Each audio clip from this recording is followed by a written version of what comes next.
Plug-in hybrid vehicles offer the flexibility to drive as an electric vehicle for shorter commutes, but then when you want to head out on the road trip, you switch over to gas and continue like a conventional car. But does the added cost and weight penalty offset the electric efficiency benefits in a car like this Tucson plug-in? Well, let's go find out.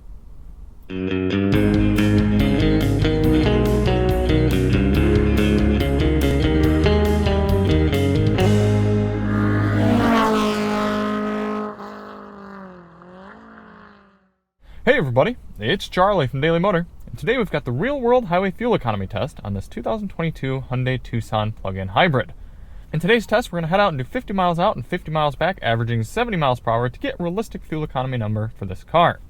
We do this test with the plug-in hybrid battery entirely depleted, so even though it says 16%, it won't run on electric vehicle only mode. Right now it says hybrid mode only, and that's because in the real world, if you're going on a road trip, you're really not going to be using much of the plug-in hybrid aspect. For example, later on this week, we're going to take this vehicle out of town. We're going to drive about 4 hours away, 300 miles, and then stay there for a few days and then come back.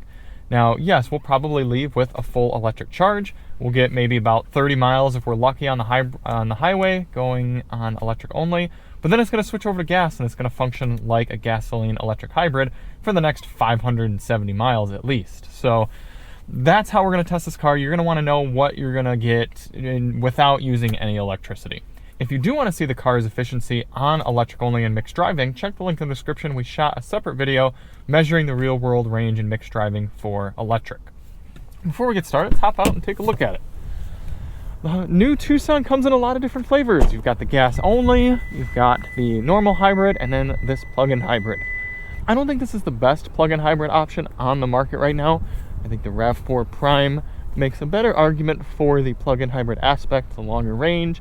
Even though it costs a little bit more, it runs better as a full electric vehicle. But there is a lot I love about the Tucson, especially in its normal hybrid form. So if you want to see more on it, check the link in the description. We've got reviews of the Bose audio system, DM test drives, all sorts of good stuff. So why do we do this test? Well, the EPA's highway fuel economy test, which gives this Tucson 35 miles per gallon, yes, even on the highway, it's 35 MPG rated. That test only averages 48 miles per hour. Also, quick side note, if you're someone like this who litters, don't watch my channel. I'm gonna actually throw this out at the gas pump. Anyway, that test only averages 48 miles per hour, and we know there are people that take their vehicles on long road trips at higher speeds and would like to know what sort of numbers you can realistically expect in the real world. So in order to do that, we're going to head over to the gas station here, fill up, go out and do 100 miles, come back, fill up at the same pump, using the same 3-click fueling method, and get a result.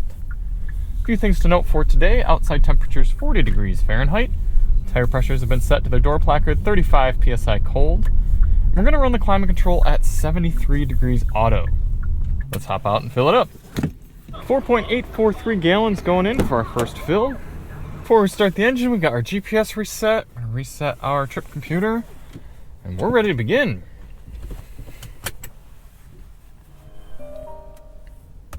A few different drive modes here in the Tucson plug-in hybrid. You've got Sport, Smart, Eco, and Snow. We're going to run this test in Eco. We're going to take it nice and easy over the highway. It's about half a mile away, and pick up the test from there. The goal of this test isn't to hypermile. We're not trying to get the best possible fuel economy for this car. A lot of people write in on hybrid tests and say, well, yeah, you drove slower, then you'd get better fuel economy. Hybrids aren't made for highway fuel economy. Yeah, I know that. But when I want to get to somewhere that's 4 hours away, what am I going to do? Travel 55 miles an hour? No, I'm going to go highway speeds.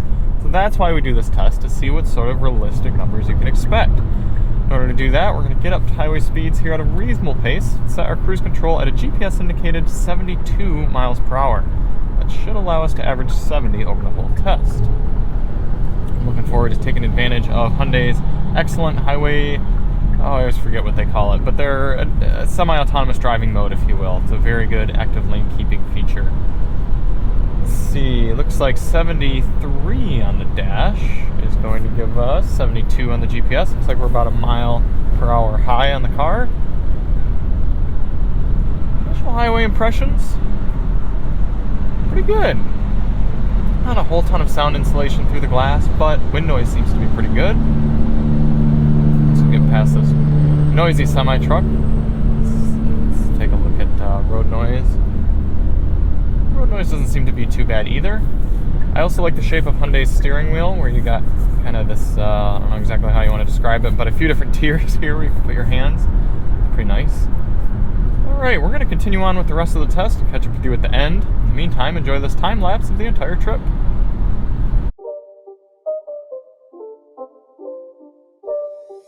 It's not a game, it's a rich thing.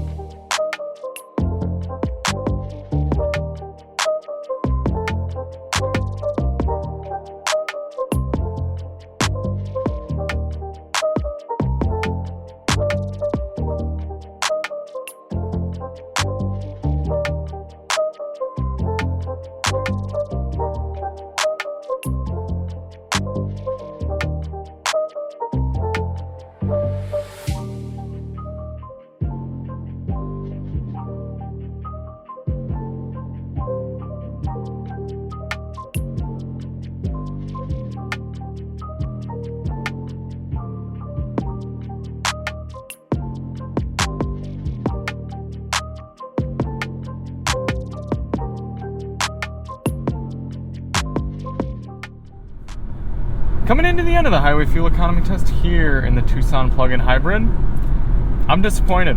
There's no getting around it. 29.3 on the dash right now.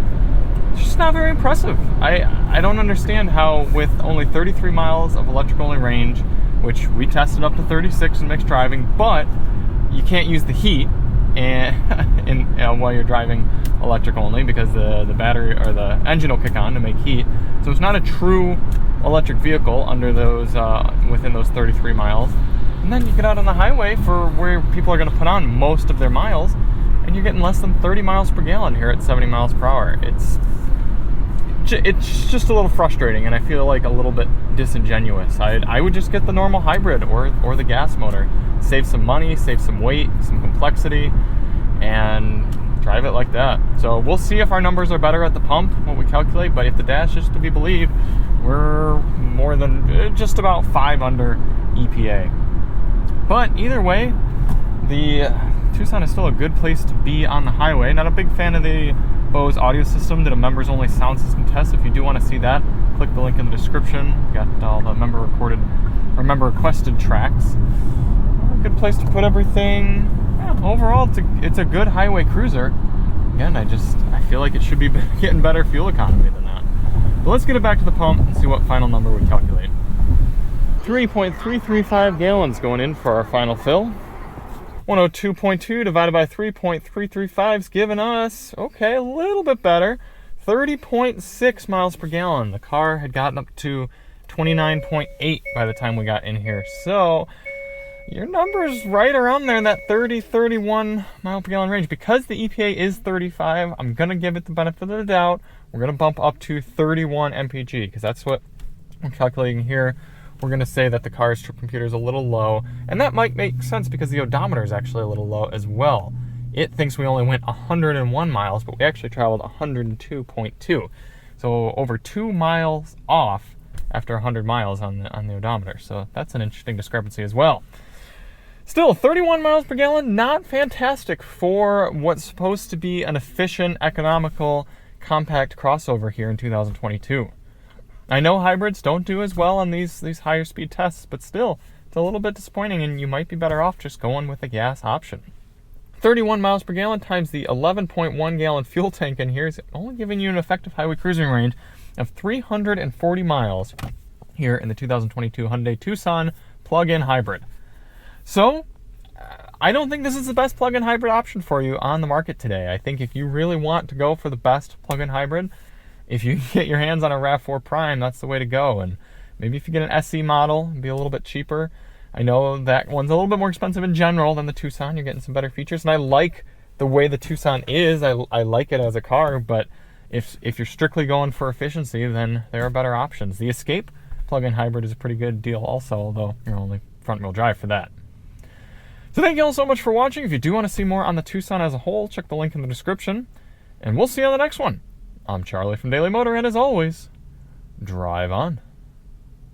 I had a commenter recently disagree with how we test plug-in hybrid vehicles on the highway and say that that's not how people really use their hybrids. It's not how plug-in hybrids would work on the highway, that they wouldn't just drain themselves of EV right away and you'd be able to actually get better fuel economy if you ran with the plug-in hybrid battery full. And I fully agree.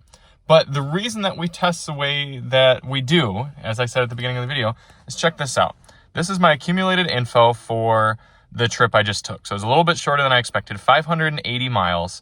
But I only plugged in when I left my house at the beginning of that trip because I didn't have anywhere easy to plug in. I wasn't going to bring an extension cable and bother trying to find a plug and plug in my vehicle when I was stopped for 2 nights where we were staying. So the battery, the original plug-in hybrid battery did last about 200 miles or so. It slowly depleted itself over the highway trip.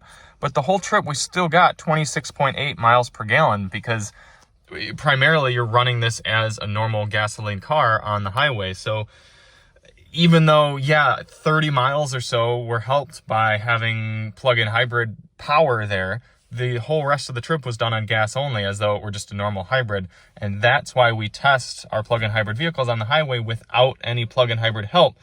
Because for the first 50 miles or so, you're going to notice that difference from the battery, maybe even up to 200 miles. But after that, you're not going to notice it. So I fully understand that people who own plug-in hybrid electric vehicles, if you're driving less than 100 miles on the highway, you're going to notice a benefit from plugging your car in. But if you're doing a long road trip, you're not going to see those benefits as much. And that's what we want to test. Plus, it's harder to standardize any sort of testing with the plug-in hybrid aspect. It's easier to standardize it just running as a normal hybrid vehicle.